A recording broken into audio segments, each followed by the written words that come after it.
فتح مکہ دنیا کی سب سے بڑے واقعات میں سے ایک ہے۔ فتح مکہ سے 2 سال قبل مسلمانوں اور کفار کے درمیان ایک صلح ہوئی، صلح حدیبیہ، جس کا ایک نقطہ یہ تھا کہ 10 سال تک مسلمانوں اور اہل مکہ کے درمیان کوئی جنگ نہیں ہوگی، اور عرب کے تمام قبیلوں کو یہ حق حاصل ہے کہ وہ مسلمانوں مکہ والوں میں سے کسی کے بھی ساتھ شامل ہو سکتے ہیں، اور اگر ان قبیلوں میں سے بھی کسی نے ایک دوسرے پر حملہ کیا تو صلح حدیبیہ ختم ہو جائے گی۔ بنو بکر اور بنو خزالام ایک دوسرے کے بہت پرانے دشمن تھے۔ بنو بکر طاقتور اور بااثر قبیلہ تھا، تو انہوں نے سوچا کہ اب ان کمزور مسلمانوں کے ساتھ کیا شراکت داری کریں۔ چنانچہ انہوں نے زیادہ طاقتور اور امیر قبیلے قریش کے ساتھ شراکت داری کی۔ بنو خزام کے پاس کوئی دوسرا راستہ نہیں تھا، چنانچہ انہوں نے مسلمانوں کے ساتھ شراکت داری کی۔ یہ حالات صلح حدیبیہ کے بعد کے وقت ہیں، لیکن اس کے کچھ ہی عرصے بعد مسلمانوں نے مدینہ کے سب سے طاقتور شہر خیبر سے ٹکر لی، اور اس کے بعد جنگ موتہ میں رومن ایمپائر سے ان کی جھڑپ ہوئی۔ اب مسلمانوں کے حالات بالکل بدل گئے تھے، اور قریش اب کمزور پارٹی بن گئے تھے۔ قریش ہمیشہ اس کوشش میں رہتے کہ 10 سال تک جنگ نہ لڑنے کا جو معاہدہ ہے وہ نہ ٹوٹے، لیکن قریش کے پارٹنر بنو بکر نے پرانی دشمنی کے باعث مسلمانوں کے دوست قبیلے بنو خزاعہ پر حملہ کر دیا، اور رات کے اندھیرے میں کئی لوگوں کو موت کے گھاٹ اتار دیا۔ بنو خزاعہ کمزور تھے، تو وہ لوگ سیدھا رسول اللہ صلی اللہ علیہ وسلم کے پاس آئے اور مدد مانگی۔ جب مکہ والوں کو اس بات کا علم ہوا تو وہ بہت ڈر گئے، اور انہوں نے فوراً ابو سفیان کو مدینہ بھیجا۔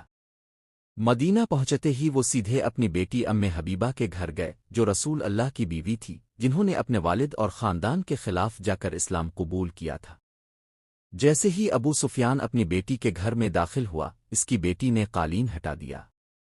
تو ابو سفیان نے پوچھا کہ مجھے سمجھ میں نہیں آ رہا ہے کہ تم نے قالین کیوں ہٹا دیا؟ کیا یہ قالین میرے لائق نہیں ہے یا میں اس قالین کے لائق نہیں ہوں؟ تو اس کی بیٹی نے کہا کہ اس قالین پر رسول اللہ صلی اللہ علیہ وسلم بیٹھتے ہیں، اور آپ ایک ناپاک مشرک ہیں۔ ابو سفیان کو اس بات پر بہت غصہ آیا، اور وہ سیدھا رسول اللہ صلی اللہ علیہ وسلم کے پاس گیا، اور اس نے رسول اللہ صلی اللہ علیہ وسلم سے بھیک مانگی کہ ہم نے صلح حدیبیہ ختم نہیں کر، لیکن رسول اللہ صلی اللہ علیہ وسلم نے اس کی بات نہیں مانی۔ پھر وہ ابو بکر رضی اللہ تعالی عنہ کے پاس گیا اور ان سے بھی مدد کی بھیک مانگی۔ اس کے بعد وہ حضرت عمر رضی اللہ عنہ، حضرت علی رضی اللہ عنہ اور حضرت عثمان رضی اللہ عنہ کے پاس گیا، لیکن کسی نے بھی اس کی بات نہیں مانی۔ ابو سفیان یہاں سے سیدھا مکہ آیا اور سب کو بتا دیا کہ صلح حدیبیہ ختم ہو چکی ہے، اب ہمیں بچانے والا کوئی نہیں ہے۔ لیکن اہل مکہ کو مسلمانوں سے اتنی جلدی حملے کی توقع نہیں تھی۔ مدینہ میں رسول اللہ صلی اللہ علیہ وسلم نے کسی کو بھی بتائے بغیر حملے کی تیاریاں شروع کر دیں، اور کسی کو بھی نہیں بتایا کہ حملہ کب، کہاں اور کس پر ہو رہا ہے، یہاں تک کہ حضرت ابو بکر رضی اللہ عنہ نے حضرت عائشہ رضی اللہ عنہا سے پوچھا تو انہوں نے بھی کہا کہ مجھے کوئی علم نہیں ہے۔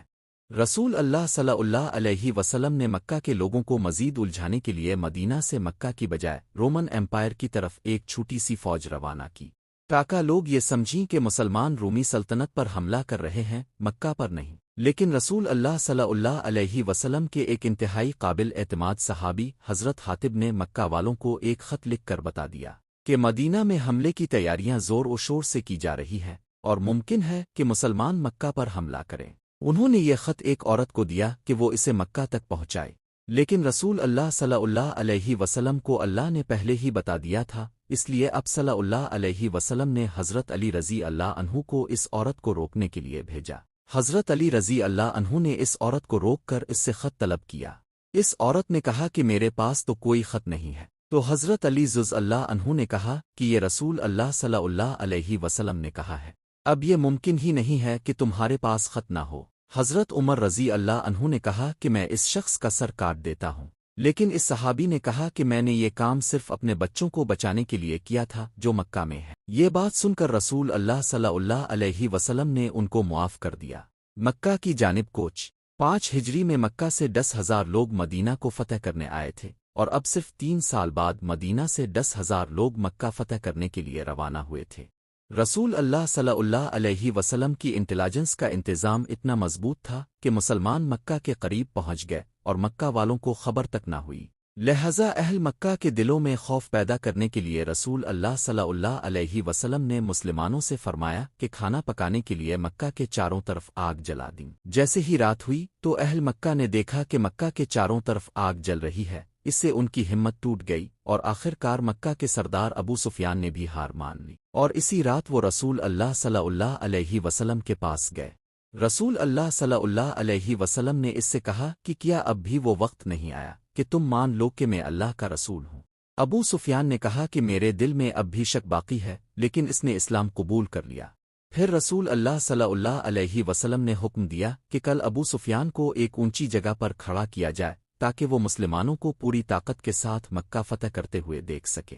8 سال پہلے رسول اللہ صلی اللہ علیہ وسلم جس مکہ کو صرف ایک مسلمان کے ساتھ چھوڑ کر گئے تھے، اب 10,000 مسلمانوں کے ساتھ اسی مکہ میں داخل ہو رہے تھے۔ خالد ابن ولید رضی اللہ عنہ جنوب کی جانب سے اور زبیر رضی اللہ عنہ بائیں طرف سے مکہ میں داخل ہوئے۔ رسول اللہ اسلم نے انہیں واضح حکم دیا تھا کہ کسی کو بھی بے وجہ قتل نہ کریں۔ ابو سفیان نے اونچی جگہ سے مسلمانوں کی فوج کی طاقت دیکھ کر کہا کہ اب دنیا میں کوئی ہمارے بھائی کے بیٹے کو نہیں روک سکتا۔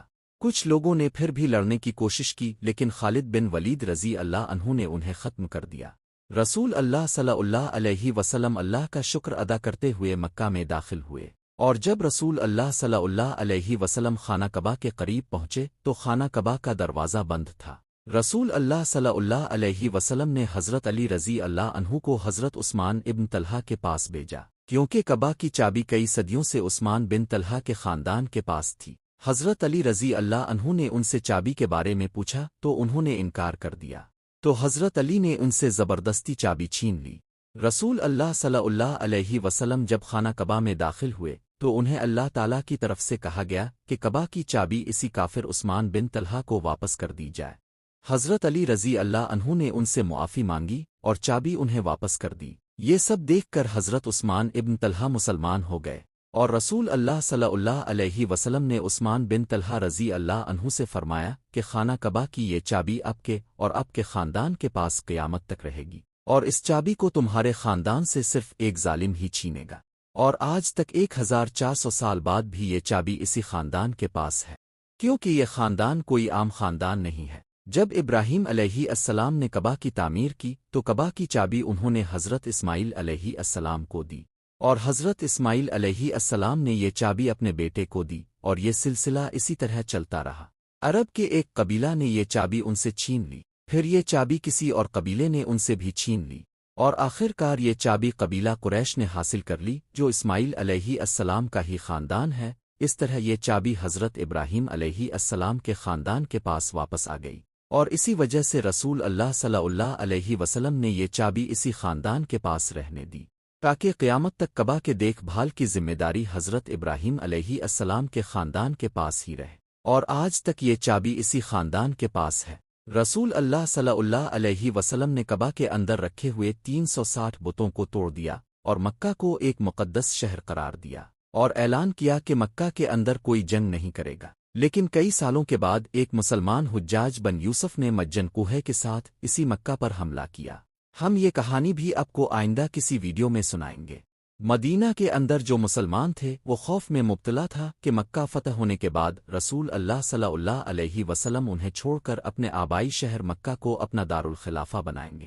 رسول اللہ صلی اللہ علیہ وسلم نے اتنی لڑائیوں اور اہل مکہ کے اتنے ظلم و ستم کے بعد تمام مکہ والوں کو جمع کیا اور ان سے کہا کہ آج میں تمہارے ساتھ وہی سلوک کروں گا جو یوسف علیہ السلام نے اپنے بھائیوں کے ساتھ کیا تھا، اور پورے مکہ میں سب کو معاف کر دیا۔ اتنی بڑی فتح حاصل کرنے کے بعد بھی رسول صلی اللہ علیہ وسلم نے مکہ میں کسی سے بھی کوئی مال غنیمت نہیں لیا۔ رسول اللہ صلی اللہ علیہ وسلم چند دنوں کے بعد مکہ سے اپنے دار الحکومت مدینہ واپس آ گئے۔ اب مدینہ کی یہ ریاست عرب کی سب سے طاقتور ریاست بن گئی تھی، لیکن عرب کے کچھ قبیلوں نے پھر بھی مسلمانوں کی طاقت کو قبول نہیں کیا، اس لیے رسول اللہ صلی اللہ علیہ وسلم اس بار 12,000 افراد کے ساتھ حنین کی طرف روانہ ہوئے۔ اس فوج میں بہت سے نئے مسلمان بھی شامل تھے، اور وہ بہت پرسکون تھے کہ ہم آسانی سے یہ جنگ جیت جائیں گے، لیکن یہ جنگ مسلمانوں کے لیے سب سے خطرناک جنگوں میں سے ایک ثابت ہوئی تھی۔